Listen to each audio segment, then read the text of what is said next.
Need a little luxury in your life? That's why I recently treated myself to a staycation at the Inn at 500 Capital. Whether you're looking for a romantic getaway, a special celebration, or just a break from routine, you're going to love their Four Diamond Boutique experience with gorgeous rooms, penthouses, and suites right in the heart of downtown Boise. You'll be greeted with a complimentary drink on arrival, have access to free shuttle service, and even your pet is welcome. And here's an insider tip: book more than one night and save with their weekend escape rate. Book your stay now at inat500.com.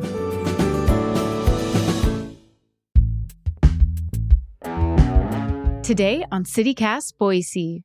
Our rent isn't just rising due to demand, it's being manipulated by algorithms. But a Boise lawmaker wants to ban AI-driven price fixing, a behind-the-scenes tool that's been driving up prices. We're breaking down how this technology has pushed rent sky high, which companies are using it, and whether this bill could finally bring some relief. It's Wednesday, February 26th. I'm Lindsay Van Allen, and this is what Boise's talking about. Today, I'm chatting with Idaho State Representative Todd Achilles, who's taking some time away from the House floor to talk with us today. Thanks for being here, Todd. Yeah, thanks, Lindsay. I appreciate it. So you're a Democrat representing District 16 in Boise, which includes Collister, Garden City, along with the West Bench and Winstead Park neighborhoods. And I wanted to have you on the show because all legislative session, it feels like we've been inundated with culture war, virtue signaling bills that have almost nothing to do with the day-to-day lives of Idahoans or tackle any of the issues that Idahoans are most concerned about. And one of the few exceptions to that is your bill, House Bill 203, that would ban AI algorithm price fixing, especially for rent, in Idaho. Can you explain your bill and how it would impact Idaho's rental market? Yeah, absolutely. I've been working on this for over a year. And the genesis really came from when I was door knocking for my campaign. There's a lot of apartment buildings in District 16. And, I knock on the door and I get into a conversation and, you just hear this again and again. It's like, my landlord hit me for $100 last year. I just got hit for another $100. My paycheck hasn't changed. I'm running out of options. And I started to hear that same story from people in different buildings and in different parts of the district. And it just, I spent 20 years in the tech industry. It really felt like there was some anti-competitive behavior going on. And so I dug into this some more, and found a couple of interesting things which drove the legislation. But the first one is there's a bunch of big national landlords here that have been named in price fixing lawsuits in rental housing in other states. There's a common denominator, which is this company in the middle called RealPage. And it's effectively a pricing algorithm for hire. Where this crosses the line into anti-competitive behavior is that RealPage's pricing algorithm is built on confidential data from each of these landlords. So, for example, we got 6 or 7 landlords in the Boise market, and the Boise market encompasses 5 counties. So these landlords are all using RealPage. They're all using the same service. They're providing confidential data to this service, and then they're acting on the price recommendations coming out of the service. And guess what the price recommendations are? Hey, you can increase the rents. You can go up another 2% or another 5%. And when that happens across a district, it's basically no different than these landlords sitting together around a table agreeing to raise prices. It's just profoundly anti-competitive, and it's putting these people's backs against the wall.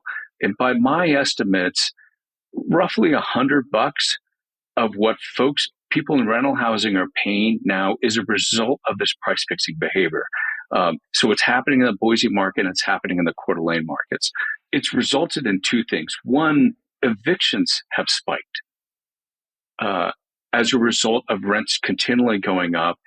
And when you look at some objective data of house burden, so these are folks that are spending more than 30% of their income on housing, that's spiked. That's gone from about 44% of renters were house burden up to 52% are the latest numbers.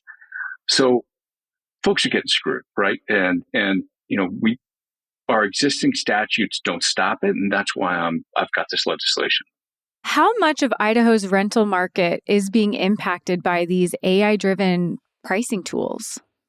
I think about 2/3, and most of the Really? rental units, yeah, and it's happening. It's most profound in the Boise market, which is about 35,000 units, and in the Coeur d'Alene market, which is about 15,000 units. Less so in the Magic Valley and Eastern Idaho. And how are these algorithm-driven rent hikes different than what we would see in like normal market fluctuations?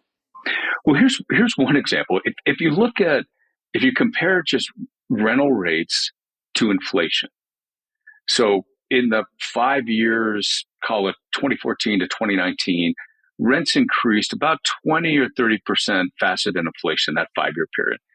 If you look at the 5 year period from 2019 to 2024, rents increased 3 times faster than inflation.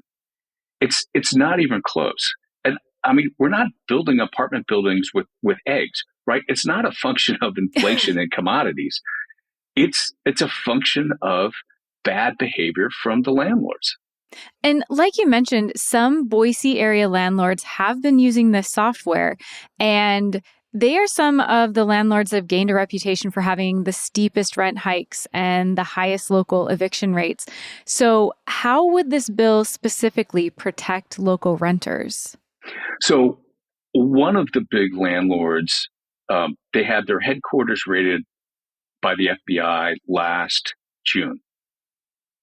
This is Cortland. They operate one building near Boise State and then a couple out in Meridian.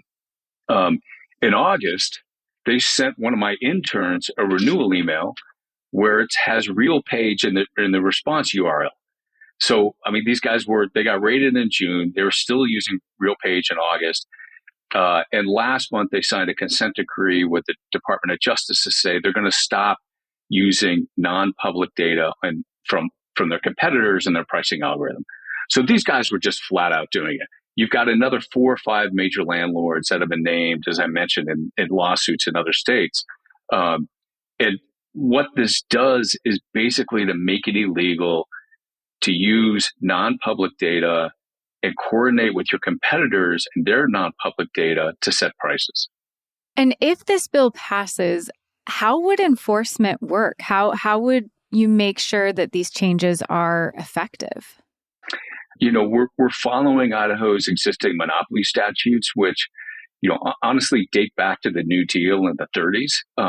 They're pretty good, but we do have some holes that we need to fix. So it's got two things: the Attorney General can enforce it, but in our existing monopoly statutes, there's a private right of action too. So if you feel like, you know, there's a monopoly in your market, or you're facing monopoly rents, right? People are artificially increasing the market because they're illegally colluding, then you can sue. You can sue in the courts. An individual can sue in the courts. That's effectively what it means. And what about critics who might argue that landlords have a right to set their own prices? How do you respond to concerns that this bill could maybe be government overreach? I've actually been having lots of conversations with different industry groups and ag groups and so forth. You know, we want to stop the worst of these practices, particularly what we've seen in rental housing. You know, there are other areas where, you know, it doesn't rise to the level of collusion. And this is sort of how, like, commodity markets work, or, you know, a rancher or cattleman is selling their cattle, and kind of how those markets work. And we do need to be careful about this. But listen, it's not okay to price fix. It's not okay to you know, sort of, it's kind of a wink and a nudge that I'm sharing all my data indirectly with my competitors. And that's a big no. And that's the problem with the period we're in now. I mean, we're just awash in data. And effectively what's happening is, you know, these landlords are saying, hey, I'm not talking to my competitor. I'm just sharing my confidential data with a third party who I know my competitors are also doing the same. And that's where this crosses the line. And that's why we need this legislation. Todd, Boise rent is projected to increase this year. Do you think that this bill would, you know, if it passes this session, meaningfully slow rent increases this year, or will other policies be needed too? I think this is going to have a significant impact. Um, I think it's going to be challenging, honestly, to get this through in this session. I'm sort of doing everything I can and talking to the opponents on the legislation to get them more comfortable with the intent. But I think just raising the dialogue on this and raising the visibility, I hope will help renters too.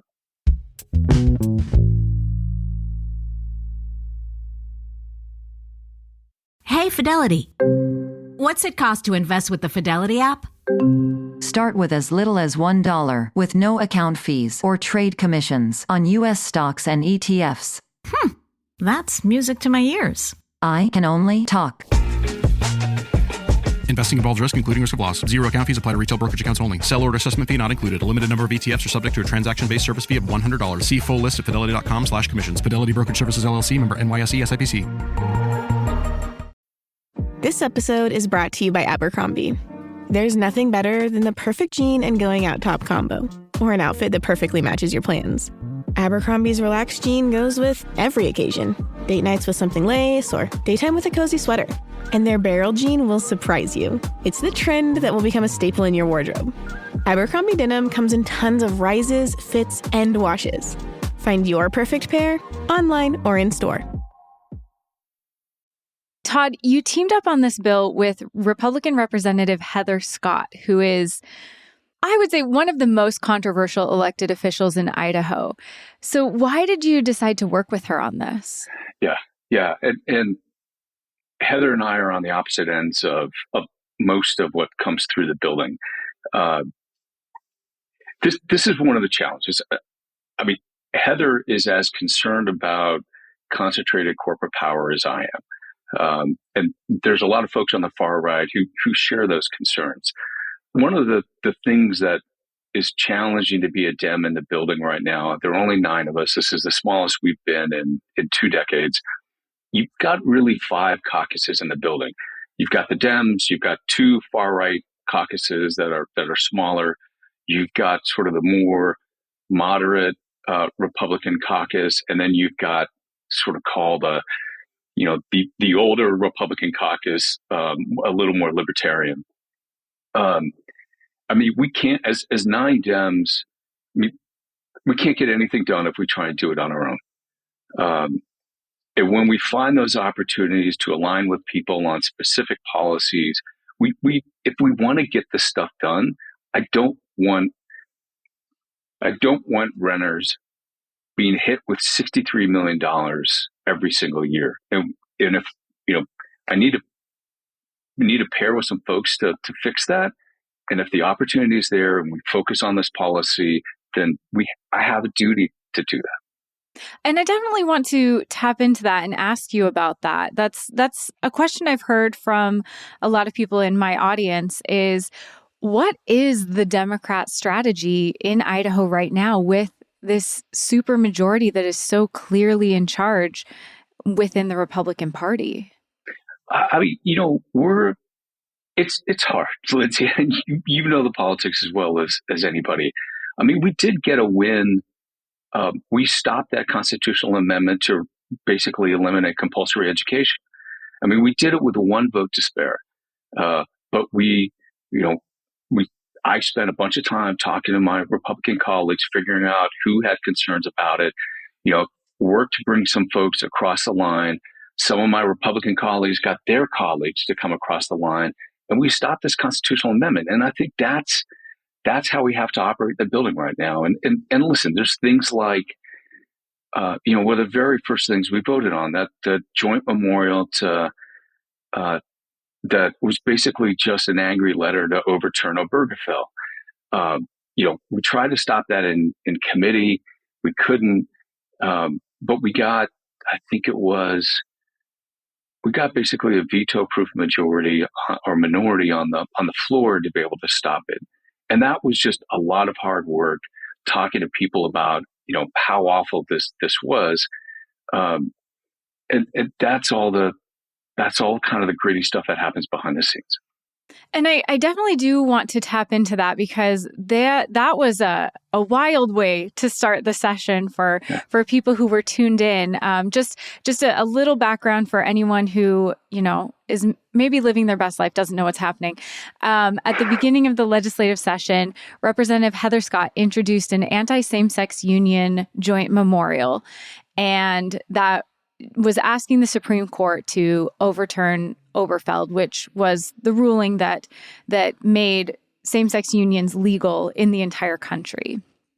And I did want to touch on it to really get your perspective on that initial first vote, because you voted to allow the memorial to be introduced in committee, and that sparked a lot of backlash, especially from the LGBTQ plus community and their advocates.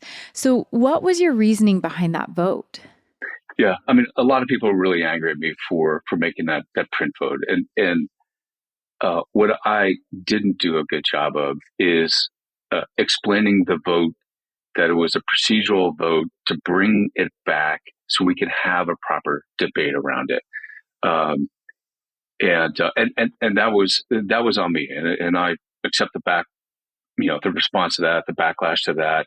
I had a lot of phone calls, a lot of angry voicemail messages that I returned, and had conversations about it. When it came back for a debate, because we can't debate it in these pre-hearings. I mean, we can ask kind of one or two questions, but I mean, we don't even get a chance to read it until we actually sit down in our chairs. Regardless, I should have spoke up when that thing came through a print hearing about my concerns on it, what this was seeking to accomplish. We did get those points in committee when it came back. I think we did a very good job of hitting back against it. And then we got, a decent share of the House when it was voted on the floor. And after all of the feedback, hearing back from constituents and people within the community, do you regret that initial vote to send it to print? And would you approach the memorial differently today? It's a good question, Lindsay. I regret not speaking up with my concerns about the memorial in the print hearing. On the other side, my bill went through a print hearing and got printed despite a lot of criticism and pushback from it. So this is, as I said the next day, as the minority, we are more dependent on the democratic process and the parliamentary process than the majority is. So we want to be careful not to short circuit that process, because it's going to come back to haunt us. Now, that doesn't mean I can't speak up against a bill and express my concerns in a print hearing, which was my mistake. And I do want to be very clear. You issued an apology publicly on social media. Have you gotten feedback from your constituents after that about what happened, or have they reached out after that apology? Yeah, I've had lots of conversations with folks, and we've talked about it in the town hall meetings, and I think people understand the intent behind allowing bills to go to print, and B, accepted my apology for not speaking up against this thing right out of the gate. And I'm really curious. I know being a Democrat elected representative in Idaho in a super minority is a really unique position. I think maybe that's a really gentle way of putting it. But Todd, I'm curious, how do you balance this process of working across the aisle while also staying true to your values or the values of your constituents? Yeah, I mean, the values come first on this, Lindsay, and I represent 50,000 people in the building, and I take that very, very personally. So that's my job, number one. And we have this incredibly diverse, just absolutely wonderful district, and that's my job, to speak for the district. Everybody in the building and the House respects our duty to speak for our districts. So my peers are going to know when I'm going to speak up and when I'm going to hit back on bad legislation. They expect it from me, but that's still just one of the challenges is just looking at each of these things as isolated pieces of legislation. I can't address this algorithmic price fixing alone. It's not going to get through the building. I have to get some people with me. And I have to get the people who are most concerned about concentrated corporate power. And that's that's the challenges. These are the trade-offs we got to do. There's an interesting political horseshoe theory, which is the idea that maybe people on more of the left spectrum actually have more in common with the right, especially in certain issues. Mm-hmm. Do you feel like there are places for the Dems to work with more of these far right, potentially controversial legislators because there is that horseshoe area where you have common ground? Yeah, there absolutely is. And if we want to get stuff done, you got to seize those opportunities. It's interesting. The far right folks don't like mandatory minimums, and we're aligned on that. That's an area that they're uncomfortable with, and so as you go through, what are we up to? We're up to about 250 bills so far in the session. I mean, listen, you're not going to find a ton that we align on, but there are going to be ones where we're on the same side of the issue, and it's all about getting the you need the votes to pass it. So how do you get to 36? And do you feel, you don't have to give away too much of your insider baseball unless you want to. It could be, a CityCast exclusive. Do you feel like some of these more far right caucuses and groups are willing to work with you on these issues, or is that a really difficult relationship to navigate? No, they are. They are. I mean, I think I'm going back to Joint Memorial One, and that was Representative Scott who brought that. And I hit back as hard as I could on that one in committee, on the floor. I spent days preparing for that. And we got good turnout in the vote. She ultimately was able to pass it. So, to some degree, you sort of compartmentalize that and say, all right, well, I didn't win that fight. I'm going to put that over on the side. But then some of these people come back and support us, in terms of stopping this constitutional amendment. So you have to look at each policy issue discreetly. It doesn't do any good to carry a grudge. Representative Scott knows I'm going to hit back on every one of these LGBTQ issues that comes. And we've seen a bunch of them in the State Affairs Committee. And I'll even talk with those folks beforehand and say, here are my issues. Here's why I'm going to be a no. You should just kill this bill. Don't even bother to bring it, or just make all of these changes to it. Sometimes they'll act on the changes. Sometimes they'll say, nope, I'm going, and I'm ready for you to hit back at a top. Todd, what would you say to people in your district, but in the greater Treasure Valley area, who feel discouraged about the direction of Idaho politics? Yeah, it is discouraging, isn't it? I think the House bark is worse than the bite. So I think you see a lot of stuff come through the House, particularly through the State Affairs Committee. And I think a lot of people are like, what the hell is going on? Why are we spending time on this thing? A lot of these bills, they may make it through the floor, but they're going to die in the Senate.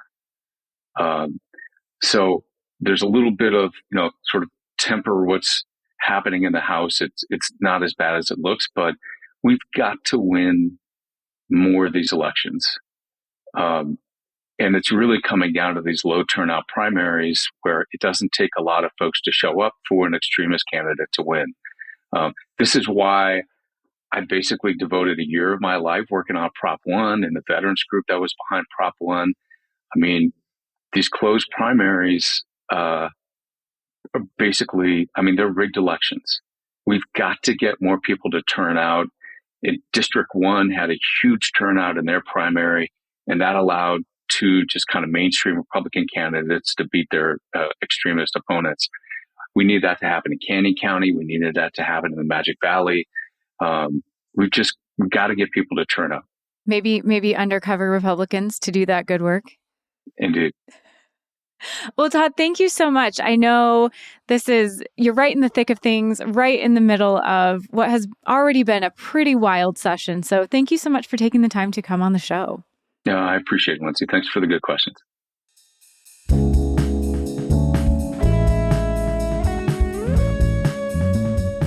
That's all for today here on CityCast Boise.